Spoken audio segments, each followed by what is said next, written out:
Ella tiene a su cargo las relaciones públicas en el complejo turístico del teleférico en el Cerro Otto. Hoy nos visita en nuestro programa de Café Turístico Rosana Arasi.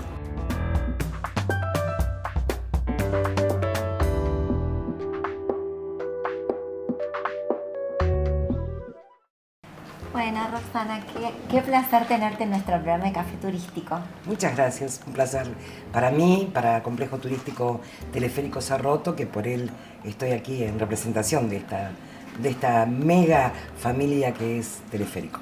Buenísimo. Bueno, no, interesante conversar con vos porque tenés una gran trayectoria en periodismo y fundamentalmente en el complejo turístico, donde realmente estás en una fase importante que es la de difusión, relaciones públicas.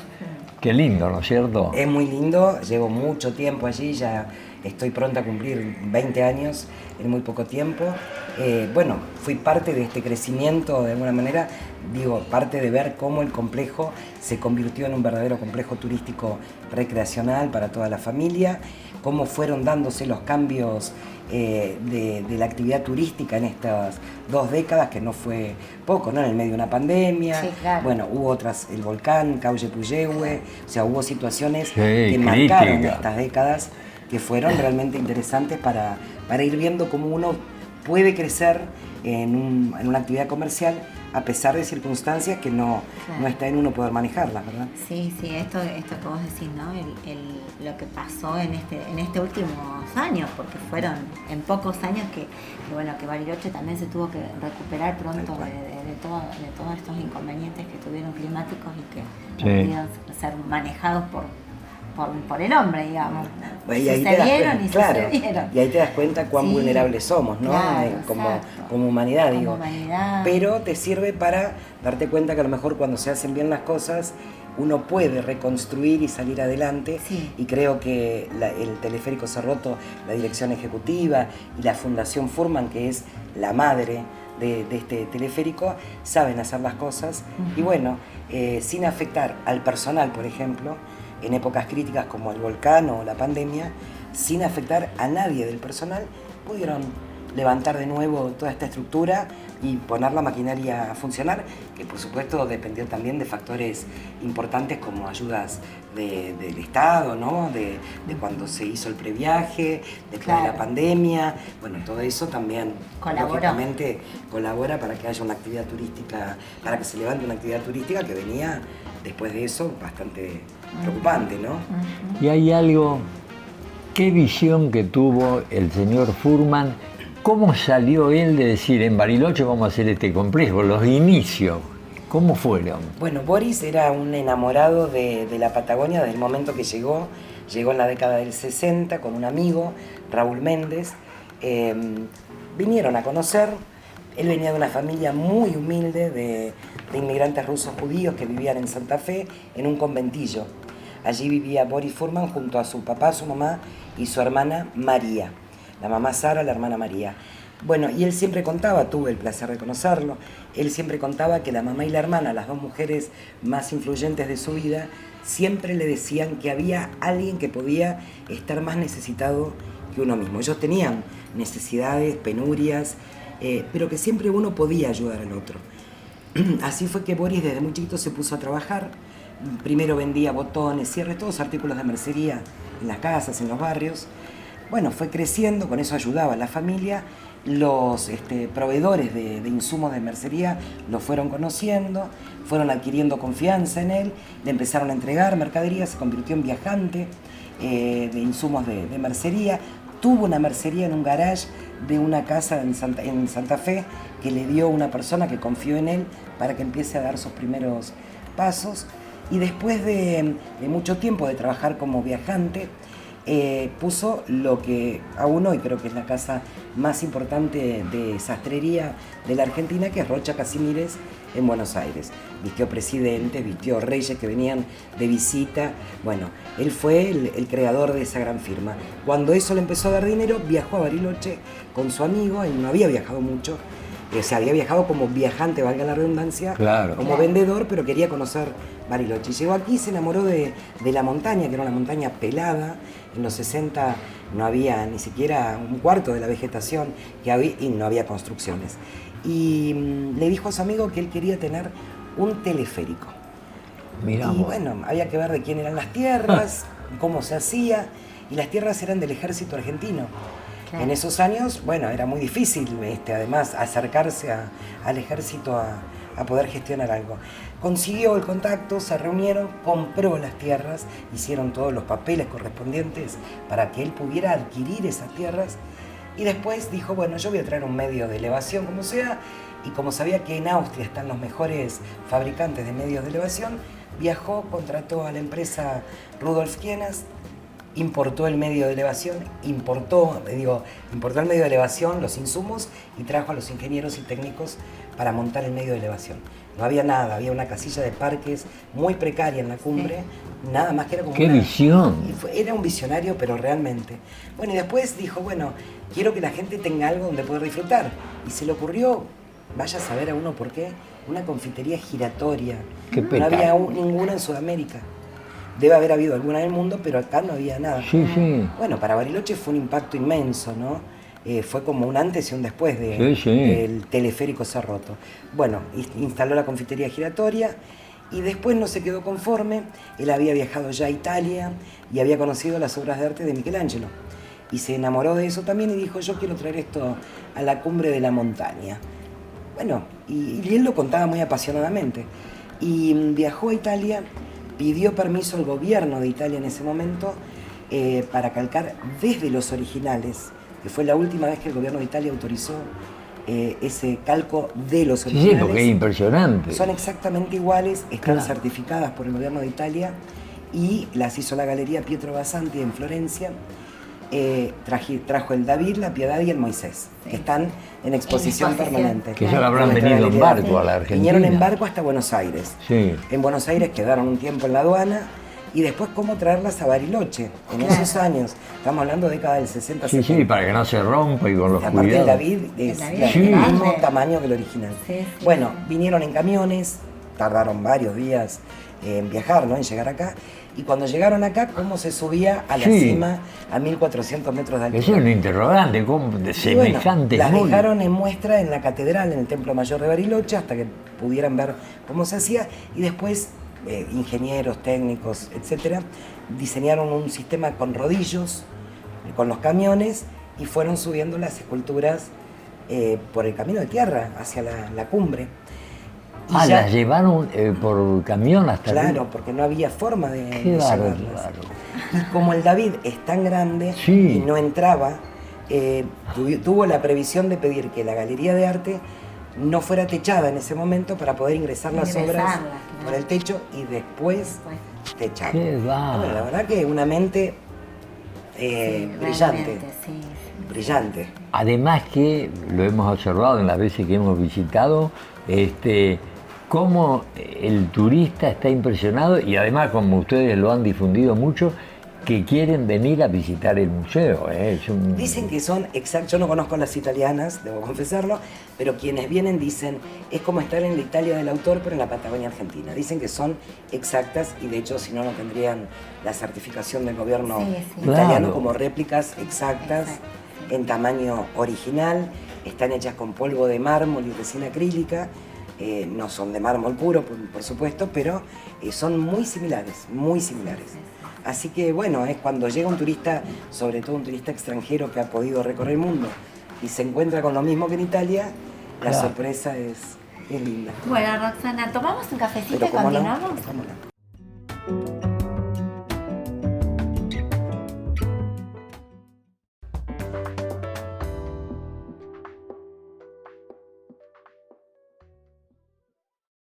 Hablando con Oscar Borelli, que es el que conduce El director ejecutivo.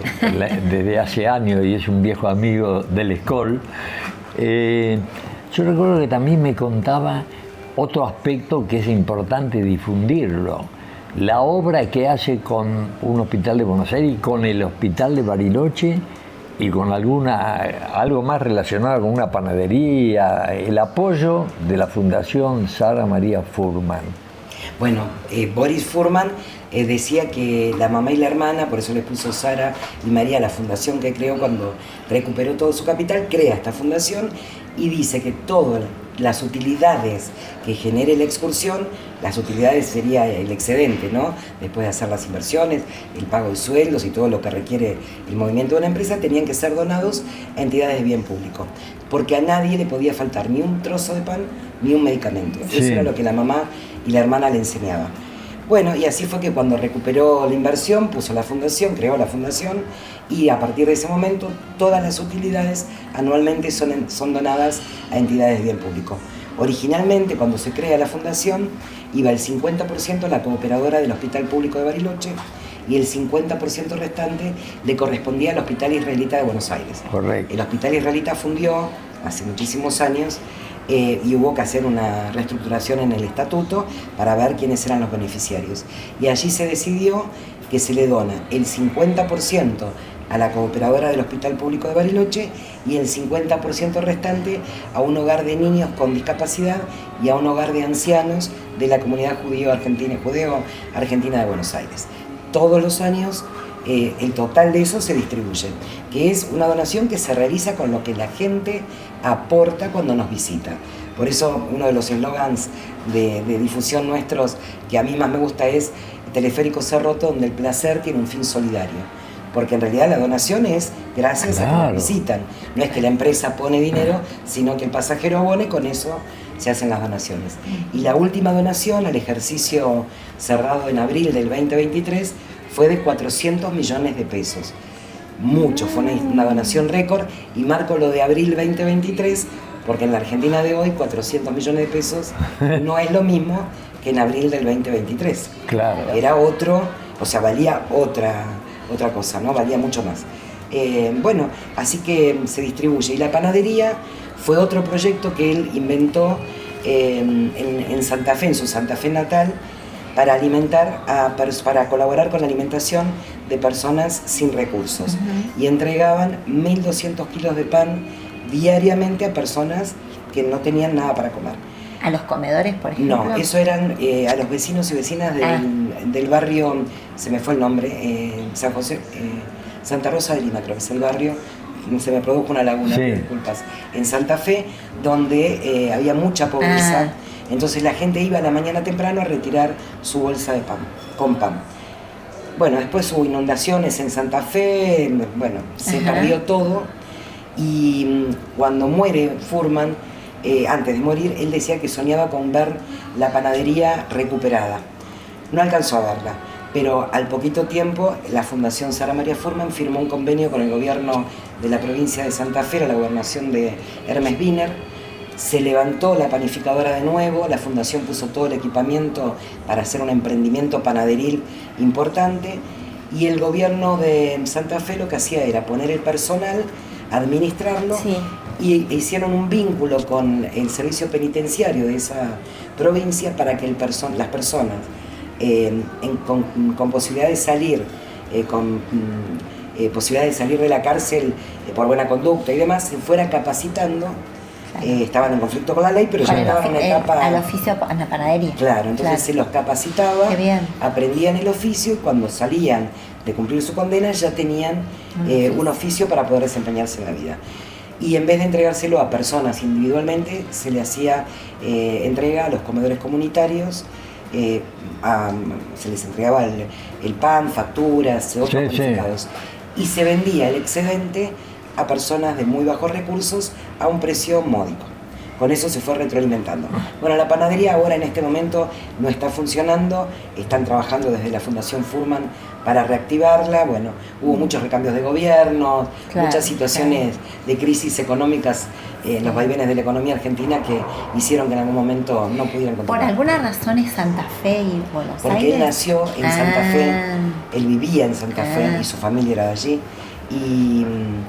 Y Buenos Aires, yo creo que tiene que ver con sus orígenes religiosos, ¿no? O sea, la comunidad judía lo representaba, él era muy respetuoso de eso, y decía, bueno, salud y alimentación, pan y medicamento. que no le falte a quien lo necesita. Claro. Bueno, y de hecho la cooperadora del hospital público suministra medicamentos a las personas que si el hospital no los puede proveer, bueno, y además le compra al hospital cada vez que hacen donaciones y demás, equipamiento, medicamentos, bueno, inaugurado salas, claro, qué sé yo, remodelaciones de las salas, no tengo hoy el registro de todas las cosas que se han hecho, pero salud y alimentación. Qué bueno, qué interesante.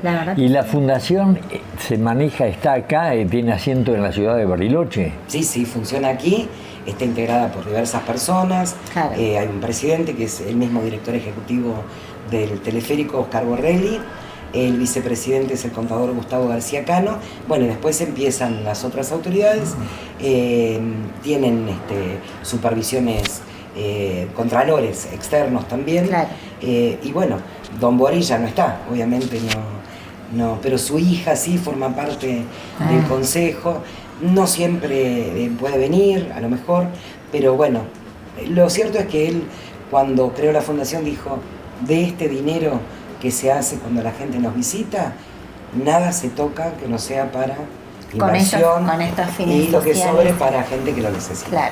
Entonces nadie jamás va a tocar nada de la fundación. Muy interesante. Bueno, y respecto a las inversiones, ¿cómo digamos, están proyectando, digamos, nuevas inversiones para el cerro, para el centro turístico? El teleférico es un constante movimiento, ¿no?, de renovación, y a lo mejor no hay tantas actividades novedosas en los últimos años y se han abocado más a todo lo que es el medio de elevación, al recambio de los cables tractores, portantes, para mantener un medio seguro, que es uno de los más seguros del mundo, diría, ¿no? Tiene los chequeos de las normas internacionales IRAN permanentemente, se cierra 2 veces por año el complejo, en marzo y en noviembre, previo a cada temporada alta, donde se realiza el mantenimiento del medio de elevación y donde se hace todo lo que es reparaciones, mantenimiento de infraestructura y servicios. Se pinta, se acomoda la rampa, bueno, todo. Las últimas novedades fueron una palestra, y primero una tirolesa, que no es una gran tirolesa en altura, digamos, pero justamente como está a 1405 metros de altura, eso es lo que se buscó, que fuera una tirolesa que toda la familia pueda usar, desde los más pequeñitos a partir de los 5 o 6 años en adelante, y que parezca, la sensación que produce es que están muy alto. Entonces todos se tiran, salen de la tirolesa y pueden acceder a una palestra que también está preparada sobre todo para que los más pequeños puedan divertirse. Bueno, y después todo el complejo con lo de siempre, ¿no? ¿Nos contás después del bloque? Ahí está. ¿En el tercero? Dale, gracias.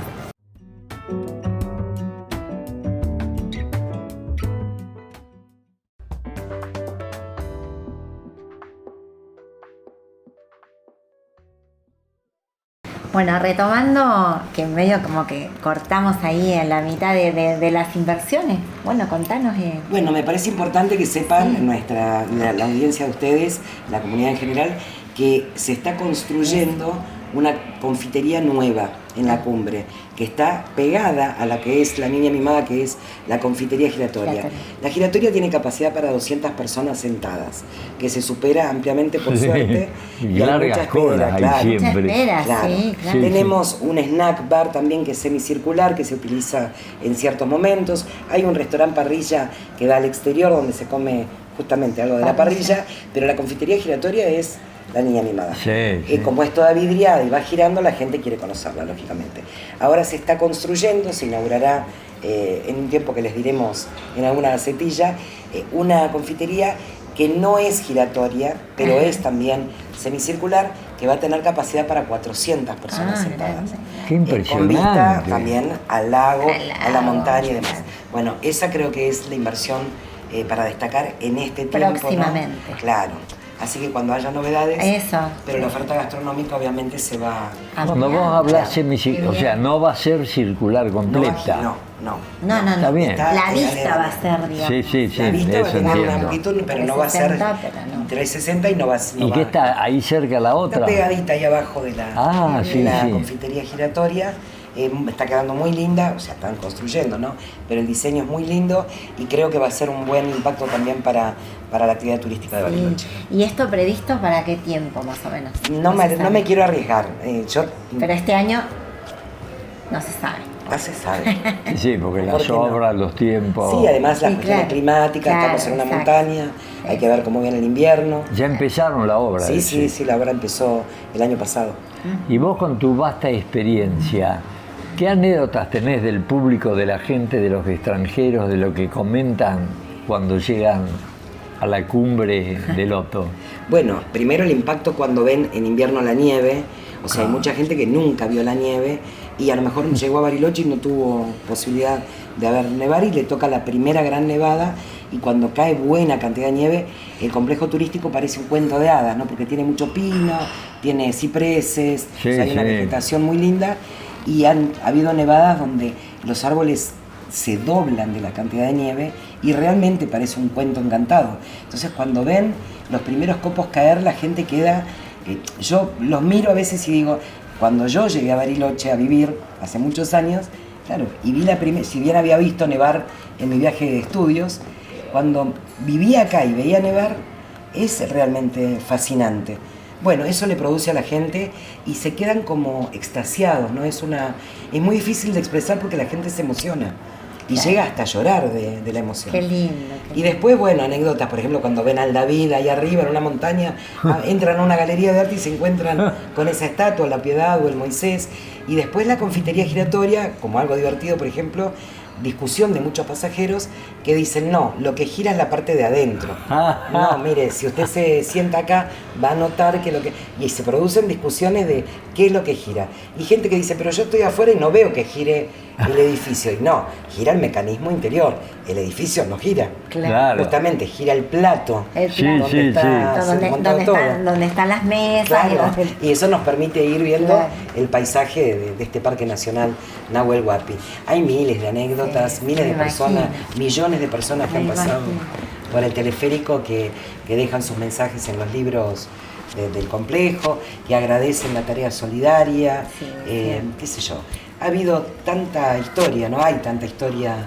Y por eso también creo yo que les dan ganas de seguir apostando, ¿no? Porque cuando uno se encuentra con que la gente lo va recibiendo de esa manera, es como que te va alimentando las ganas de seguir creciendo y seguir haciendo cosas. Sí, y la nieve yo creo que es la protagonista de toda la anécdota. Claro, porque el invierno debe ser una cosa distinta a lo que es el verano. Son 4 estaciones muy marcadas en la montaña. Claro. El verano, el sol, se ven los lagos espléndidos. El otoño se vuelve todo dorado, amarillo, rojo, ocres. Los árboles se pintan de un color que es enamorarse de eso. Primavera mucho amarillo con las flores de la mancay, los árboles ya empiezan a brotar y el invierno que es seco, digamos, se pelan todos los árboles, la vegetación entra en un letargo terrible, pero aparece el blanco. Claro, la nieve. Y algo interesante, vos sos un apasionado, un libro abierto de esta historia, pero dijiste cuando llegué a Bariloche, ¿de dónde llegaste y cómo te asociaste al cerro? Yo vine por primera vez en viaje de estudios en el año 83, en el 82. Ahí me recibí, terminé mis estudios secundarios, vine a Bariloche. Me enamoré de Bariloche, pero bueno, me volví a mi ciudad, terminé el secundario y me metí a estudiar periodismo ahí mismo. Estaba cursando la carrera y uno de mis hermanos vivía acá con su esposa y trabajaba en Radio Belgrano, en Buenos Aires, cuando cursaba periodismo. Tuve la suerte de haber sido seleccionada de un grupo de estudiantes para hacer una pasantía en Radio Belgrano con Eduardo Liberti y Jorge Lanata en ese momento, que recién volvía a la democracia y tenían un programa muy conocido. Me llevaron a Radio Belgrano, trabajé con ellos, me formé con ellos y al año y pico, no recuerdo bien, épocas muy convulsionadas en la Argentina todavía, nos levantaron el programa.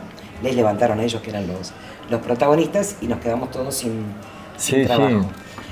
Trabajé un poco en la primera cooperativa de periodistas independientes que fue creada por la Nata también y otros periodistas, que era la revista El Porteño, pero no había plata, o sea, no había con qué. Así que se ve que entré en un estado de depresión o de angustia, no sé qué habrá sido, que despertó la inquietud de mis padres y me vieron mal y me llevaron al médico. Y el médico les dijo, no tiene nada esta chica, yo tenía 21 años, lo que tiene es estrés. que era el estreno, en esa época no. Claro, No, sí. necesita irse de vacaciones. Y mis papás me sacaron un pasaje y me dijeron, te vas a Bariloche a ver a tu hermano, a descansar. Y llegué a Bariloche y nunca más volví. Qué Qué lindo. bien, qué linda, Nunca qué más linda volví. historia. ¿Y después cómo llegas al Y cerro? acá ejerciste tu profesión. Ejerzo, sí, desde aquel momento. Desde aquel momento, Claro. claro. Me quedé porque en ese momento, en el año 87, llego a Bariloche, me instalo en la casa de mi hermano y mi cuñado unos días, y me encuentro en el centro, en la calle Mitre, en Hola Nicolás, la tradicional cafetería Sí. que había en Mitre, en Moreno y frente a Parques. Me encuentro con un compañero mío que había trabajado en Radio Belgrano. Y me dice, ¿qué haces acá? Le digo, bueno, me vine unos días, me dice, está la fiesta de la nieve. Le digo, sí, ya sé. Bueno, la fiesta de la nieve la había organizado ese año Sister Piller, el manager de Maradona, Ah, sí. y el dueño del diario El Día de Mar del Plata. La Florencio Alder Iglesias. Exacto. Y me contratan para trabajar para la fiesta de la nieve, en venta de entrada. Y me pagaron muy bien, muy bien. Y me dio para quedarme unos días más. Y me quedé unos días más y abrió un concurso en Radio Nacional. Y estos chicos me dijeron, ¿por qué no te presentás? Digo, ¿cómo voy a ganar un concurso en Radio Nacional? Yo recién recibida, venía de Buenos Aires, 22 años. Y lo gané y ahí me quedé. Bueno, Mirá qué Susana, bien. la verdad un placer escucharte, porque Gracias. la verdad que sos tan interesante también con la profesión. Bueno, somos colegas, sí. así que para nosotros que estamos en los medios y en las comunicaciones, es un placer siempre placer fue mío. escuchar historias, ¿no? Así Muchas que, bueno, gracias. Un Susana. placer. Muy Gracias. amable.